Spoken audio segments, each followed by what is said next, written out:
Dajjal akan muncul setelah munculnya Imam Mahdi. Imam Mahdi akan muncul duluan.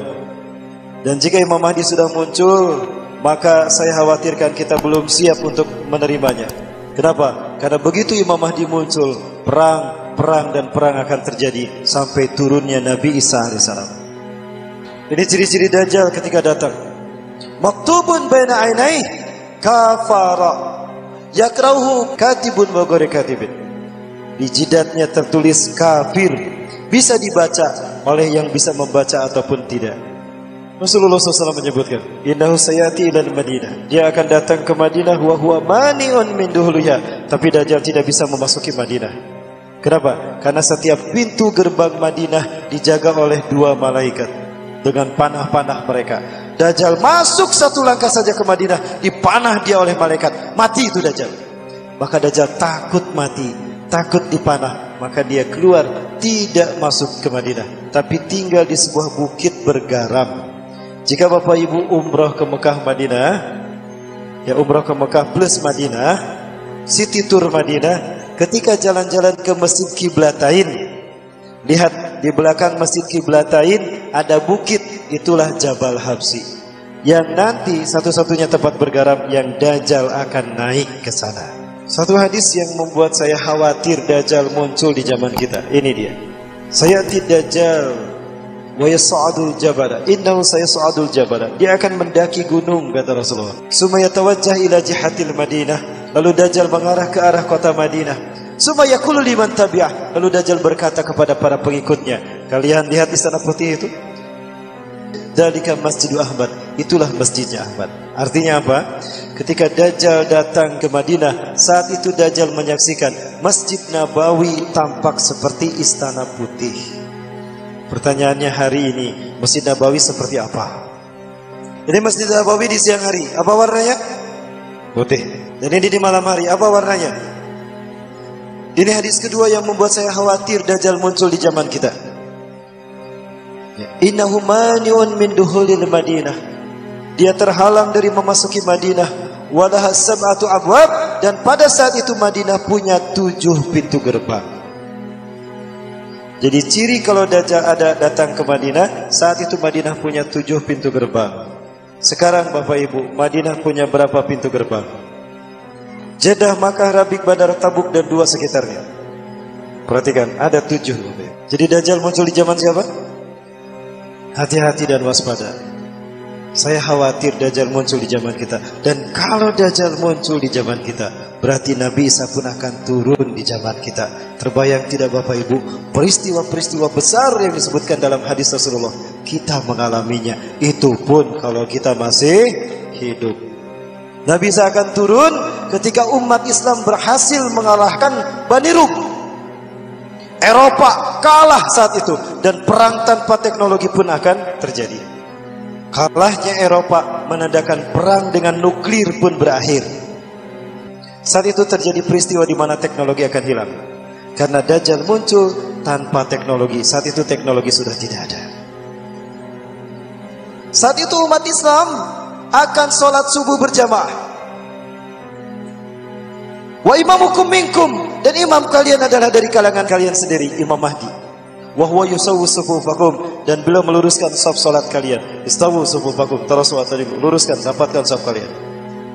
Falamma yuzawwu sufufakum, tatkala Imam Mahdi sedang meluruskan saf salat kita, fanazala Isa bin Maryam ala janahain malakain indal manatir bin maratir balida syarqiyah di Masqa. Turun Nabi sallallahu alaihi wasallam memegang sayap 2 malaikat. Di sisi Menara Putih di Damaskus Timur. Satu-satunya masjid di Damaskus Timur yang punya Menara Putih cuma Masjid Umawi di Aleppo. Setelah Nabi Isa turun, Imam Mahdi mempersilakannya. Ta'al ya Nabi Allah, salli lana. Mari Nabi Allah, imami kami salat. Imam Mahdi mundur. Ternyata Nabi Isa alaihissalam menolak untuk menjadi imam, dan memang Nabi Isa tidak akan menjadi imam untuk kita pada saat itu jika Imam Mahdi masih hidup. Maka Imam Mahdi didorong, la taqaddam hadhihi ukimatlak. Didorong Imam Mahdi oleh Nabi Isa, kamu ke depan. Hadhihi ukimatlak, salat ini dikumandangkan untukmu. Tuk rahmatullahi ala hadil ummah, kemuliaan yang Allah berikan pada umat ini. Maka sholat subuh pun dimulai. Nabi Isa makmum di belakang Imam Mahdi. Subhanallah, Nabi makmum di belakang Imam Mahdi. Betapa mulianya orang yang mengamalkan sunnah di akhir zaman. Nabi saja makmum. Pelajari Quran surat Ali Imran ayat 8182. Itu alasan kenapa Nabi Isa menolak untuk menjadi imam sholat. Selesai sholat berjamaah subuh, Nabi SAW bersabda, "Iftahil bab," buka pintu masjid itu. Maka ketika pintu masjid itu dibuka, tampaklah Dajjal dengan 70.000 Yahudi Isfahan Iran menggunakan jubah Persia berwarna hijau. Begitu pintu terbuka, Rasulullah SAW mengatakan, harumnya napas Nabi Isa akan tercium sejauh mata memandang, dan jika orang kafir menciumnya, mati mereka seketika. Langsung itu harumnya tubuh Nabi Isa saat hantam 70.000 pasukan tadi. Pasukan depannya mati seketika. Sisanya lari tunggang langgang. Yang tersisa masih hidup, lari tunggang langgang, dikejar sama kaum muslimin. Walau yahtabi'u min syajar wa hajar, walaupun mereka bersembunyi di balik batu dan pohon berkata, "Ya muslim, ya mu'min, tal filoih yahud uqtulhu." Sini mu'min muslim, di belakangku ada orang Yahudi, sini bunuh dia. Illa gorkot, kecuali pohon gorkot. Fa innaha syajaratul yahud, karena gorkot adalah pohon Yahudi. Adapun Dajjal begitu menyaksikan Nabi Isa ada di dalam masjid, perinding dia, mencair keringatnya. Rasulullah SAW mengatakan, "Laula yasruku lamatu binafsi." Andaikan Nabi Isa membiarkan Dajjal, dilihat aja begini sama Nabi Isa, mati itu Dajjal.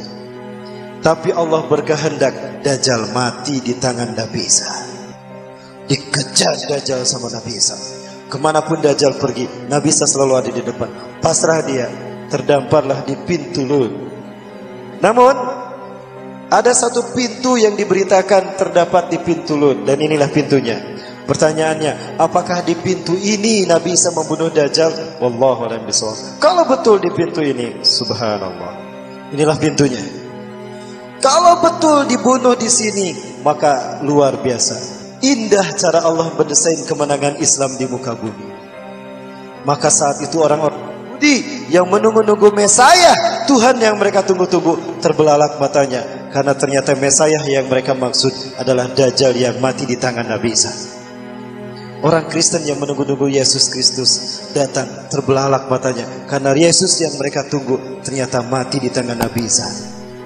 Begitu pula dengan orang-orang Syiah, orang Majusi yang menunggu-nunggu Al-Mahdi Al-Muntazar, terbelalak mata mereka karena Al-Mahdi Al-Muntazar yang mereka tunggu-tunggu mati di tangan Nabi Isa. Rontok tiga agama, Yahudi, Nasrani dan Majusi. Ketika tiga agama ini hancur, maka hancur semua agama di dunia.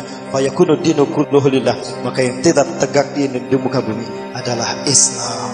Takbir.